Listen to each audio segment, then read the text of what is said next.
পুরুলিয়ার দিকে নজর রাখবো, জয়কা জল প্রকল্পের উদ্বোধন নজর রাখবো সেদিকে। রাজনৈতিক মঞ্চ নয়, সেই জন্য আমি রাজনৈতিক বক্তব্য রাখতেও চাই না। আমি ধন্যবাদ জানাতে চাই মাননীয় মুখ্যমন্ত্রী মহাশয়কে, যেভাবে পশ্চিমবাংলা এবং বাংলাদেশের বর্ডারে দীর্ঘদিন থেকে অনুপ্রবেশের জন্য বাংলার মানুষ তাদের নিজি সুরক্ষার জন্য সবসময় হাহাকার করে থাকতেন। বর্ডারের মানুষ, বাংলার মানুষ কেউ সুরক্ষিত ছিলেন না। সরকার হওয়ার পরে প্রথমবারে আপনি তার ক্যাবিনেটে ঘোষণা করেছেন বিএসএফকে জমিন হস্তান্তর করার জন্য। আমি এই মঞ্চের থেকে তাকে আমি ধন্যবাদ জানাবো তার এই কার্যকালের জন্য। আমাদের পুরুলিয়ার জন্য মাননীয় বিধায়কগণ, মন্ত্রীগণ যা যা অনুরোধ করেছিলেন তার থেকে দ্বিগুণ দিয়েছেন এই বাজেটে। আমাদের এখানে হাসপাতালের সমস্যা, ভিন রাজ্যে পর্যন্ত যেতে হয় আমাদেরকে ট্রিটমেন্টের জন্য। এই মানবাজারে তিনি কথা দিয়ে গেছিলেন, কথা রেখেছেন, সুপার স্পেশালিটি হসপিটাল উনি ঘোষণা করে গেছেন। আর সেই হসপিটালের কাজ খুব দ্রুত গতিতে শুরু হতে চলেছে। পুরুলিয়ার মানুষ অনেক দিন থেকে ডিমান্ড করেছিলেন কি দীর্ঘদিনের ছড়রা যে এরোড্রাম সেটা একদম পুরোপুরি বন্ধ হয়ে আছে, সেখানে যদি এয়ারপোর্টের ব্যবস্থা হয়।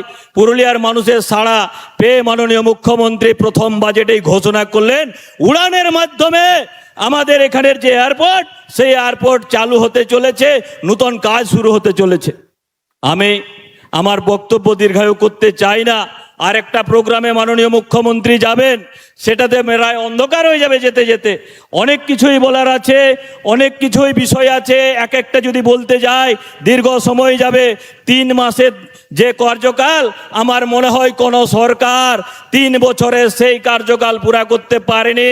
3 মাসে মাননীয় শুভেন্দু অধিকারী সেটা দেখিয়ে দিয়েছেন। এক একটা যদি আমি বলতে চাই ঘন্টার পর ঘন্টা লেগে যাবে।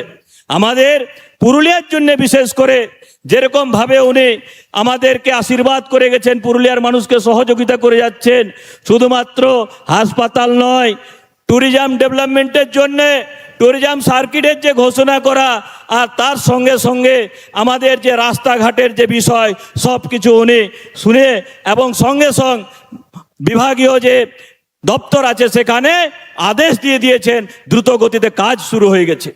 আমি মাননীয় মুখ্যমন্ত্রী সাহেবকে আমি এটুকুই বলবো কি এতটা জল ঝড়ে, এতটা প্রাকৃতিক দুর্যোগে আপনি কথা দেওয়ার মানুষ, সেই জন্য আপনি উপস্থিত হয়েছেন। যেরকম বিপরীত পরিস্থিতিতে আপনি আজকে সকাল থেকে বৃষ্টি পড়ছে আর আপনি উপস্থিত হয়েছেন, তার জন্য আবার আমি আপনাকে ধন্যবাদ জানাই। আমি সর্বশেষে এটুকুই বলতে চাই কি পুরুলিয়ার মানুষ এতদিন ধরে অবহেলিত ছিল, লাঞ্ছিত ছিল, বঞ্চিত ছিল।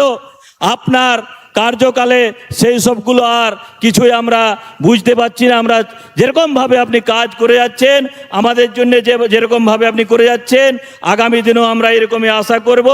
আপনার নেতৃত্বে বাংলা এগোচ্ছে, আপনার নেতৃত্বে পুরুলিয়া এগোচ্ছে, আপনার নেতৃত্বে জঙ্গলমহল এগোচ্ছে। বিশেষ করে আরেকটা আমি বলতে চাই, যেটা হচ্ছে করাপশন। এবং এতদিন ধরে মানুষ দৈনিক দেখতো দুর্নীতির, কি টিভির চ্যানেল খুললে কিংবা আপনার খবরের কাগজে খুললে এর আগে কি দেখা যেত, অমুক জায়গায় কাটমানি নিচ্ছে, অমুক জায়গায় তোলা আদায় হচ্ছে। সরকার আসার পরে জিরো টলারেন্স সরকারের যে নীতি, সেই নীতিকে আমি সাধুবাদ জানাই এবং দুহাত তোলে পুরুলিয়ার মানুষ, পশ্চিমবাংলার মানুষ এই নীতিকে আপনার স্বাগত জানাই। খুব সুন্দরভাবে আপনার কার্যকালে কাজ হচ্ছে। ভালো থাকুন আপনারা, সকলেই সুস্থ থাকুন। ভারত মাতাকে